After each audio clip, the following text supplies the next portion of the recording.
mamayang alauna. Iba't ibang ahensya ng pamahalaan sanib puwersa sa posibleng epekto ng Bagyong Tino sa bansa. Rescue at relief operations sa mga apektadong lugar puspusan.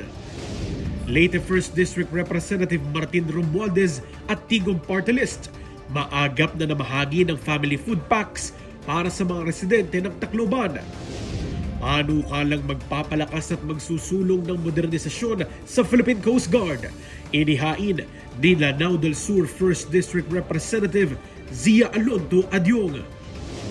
Halos 30 wanted persons sa Bicol na aresto sa kasagsagan ng paggunita ng undas. At tanong tungkol sa isang taon na ang bait ng umuutang pero siya pa ang galit sa oras ng singilan. Sinagot ni Bataan 1st District Representative at Attorney Tony Roman. Abangan lahat ng yan sa Alauna sa Balita dito lang sa Congress TV at IBC.